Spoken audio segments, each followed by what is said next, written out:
안녕하세요, 월시코치입니다. 오늘도 조회수는 걱정이 되지만 그래도 도움이 되기를 바라는 마음으로 잠시 번역곡에 관한 이야기를 하며 가능하다면 원어 가사를 보라는 이야기를 하려고 합니다. 가능하다면 이라는 전제를 가지고 이야기하는 이유는 우리는 이미 우리가 일반적으로 배우는 것보다 훨씬 다양한 언어로 만들어진 노래들을 접하고 있기 때문입니다. 그래서 오늘의 이야기는 아마도 가장 많은 양의 노래가 만들어지고 또 그래도 우리가 접했을 때 어느 정도 의미를 알 수 있는 영어로 만들어진 노래가 주 대상이 될 것 같습니다. 번역 가사에 관해 이야기하는 것은 상당히 조심스럽고 또 다양한 견해가 있을 수 있습니다. 지난 이야기와 관련된 이야기를 해보면 과거 카피케어 코리아와 가사 번역 작업을 할 때에는 한 음표당 한글 한 음절을 넣는 것을 기준으로 작업했습니다.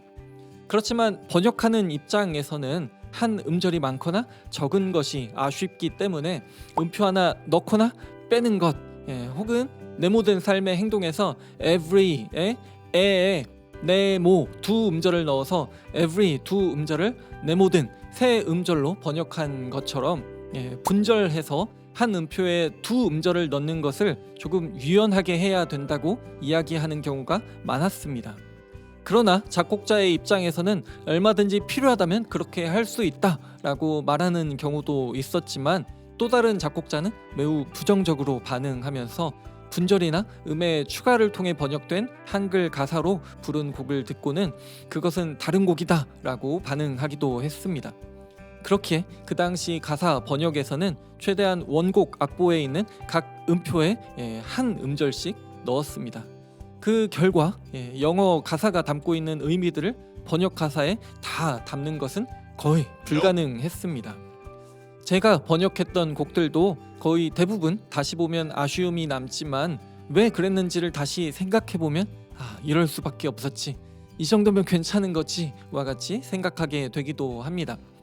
또 다른 분들이 번역한 가사를 접할 때에도 이 정도면 그래 할 수 있는 만큼 했다, 잘했다, 이 이상 의미를 넣는 것은 불가능하다와 같이 생각하게 되기도 합니다. 그렇기에 가사를 번역할 때에는 원 가사의 의미를 다 넣을 수가 없기 때문에 영어 가사의 의도된 반복이나 라임은 대부분 드러내지 못하고 원 가사의 의미 남기기를 어느 정도 포기하면서 중요하다고 판단되는 의미만 선별하기도 합니다. 또 번역자에 따라서는 저처럼 직역을 선호하는 분들도 있지만 또 의역으로 해야 의미가 더 잘 전달된다 생각하며 의역을 선호하는 분들도 있습니다. 여기에서 번역자가 번역 가사에 넣기를 포기한 의미, 의역하기 전에 가사에서만 드러나는 의미는 원어 가사를 보지 않는다면 번역된 가사에서는 보이지 않기 때문에 알 수 없습니다. 그렇기에 번역된 가사만으로 그 곡이 담고 있는 말하고 싶은 내용, 원작자가 특별하게 말하고 싶었던 것을 알게 되기는 어렵습니다. 워시코치 블로그에 적었던 곡들도 있지만 그곳에 없는 곡들을 예로 들어본다면 주의 이름 높이며 라는 곡의 코러스 가사는 하늘 영광 버리고 이 땅 위에로 되어 있지만 영어 가사에서는 영광 버리고 라는 내용이 없고 오히려 to show the way 라는 내용이 있습니다. 호산나 라는 곡의 마지막에도 내 안에 임하셔서 주님의 뜻 이루소서로 번역된 원 가사는 Come have your way among us, we welcome you here Lord Jesus로 내가 아닌 우리이고 We welcome you here Lord Jesus는 번역된 가사에서는 전혀 보이지 않고 있습니다. Once Again이라는 곡은 제목이 Once Again이지만 번역된 가사에는 Once Again이라는 의미가 보이지 않습니다. 또 번역을 할 때에는 어느 부분을 선택하고 포기할 것인지 뿐만 아니라 원어 가사의 한 단어나 문장을 어떤 단어나 문장으로 번역할지 선택하게 되기 때문에 이 선택에 따라 번역 가사에서 드러나는 의미가 달라지게 됩니다. 예를 들어 I will worship you 라는 가사는 쉽게는 경배하리, 예배하리로 번역할 수 있습니다. 아시다시피 공경하여 절하거나 예를 갖추어 절하거나 비슷한 단어이고 영어는 worship으로 같습니다.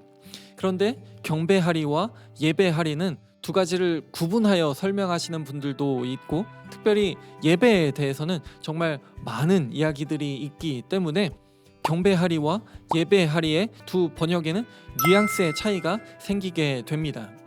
워시코치 채널에서 들려드렸던 신실하신 주님을 번역할 때에도 You never fail O God을 어떻게 번역할지 때문에 번역 승인을 받는 과정에서 한동안 이야기를 했습니다. 저는 영원하신 주님으로 번역하고 싶었고 제안받았던 가사는 완전하신 주님이었습니다.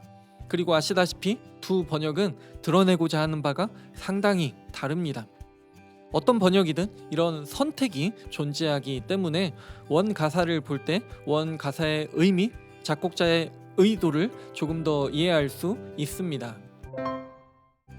물론 가사 번역을 새롭게 작사하는 것으로 생각하는 분도 있기 때문에 번역된 가사는 원 가사와는 다른 풍성한 의미를 가질 수 있다고 생각할 수도 있습니다. 다만 저는 오늘은 원 가사를 보았을 때 얻을 수 있는 유익, 원작자가 말하고 싶었던 것, 작사 의도를 조금 더 이해할 수 있다는 것 위주로만 이야기하겠습니다. 당연히 곡에 관한 이야기가 있는 책이나 앨범 설명, 작사자의 SNS, 월십투게더의 뉴송 카페와 같은 것을 통한다면 곡이 만들어진 배경, 곡이 말하고자 하는 바를 더 정확하고 자세하게 알 수도 있습니다. 다만 모든 곡에 이런 자료들이 있는 것은 아니고 또 이런 자료를 접하는 것이 저와 같이 영어 울렁증이 있는 분들에게는 쉬운 일이 아닙니다. 그렇기 때문에 오늘은 번역된 가사만이 아닌 원어 가사를 본 것을 통해 작사자의 의도를 생각해 보고 또 보이지 않던 가사들, 의미들을 확인하며 곡에 대한 더 풍성한 이해를 가지고 한 곡을 같이 부르고 그 곡에 관해 이야기하시는 것을 제안하고 추천하며 오늘의 이야기를 마무리하도록 하겠습니다. 오늘의 이야기가 도움이 되었길 바랍니다. 구독, 좋아요, 알람 설정 그리고 공유 부탁드립니다. 하나님의 평강이 함께하기를 원합니다.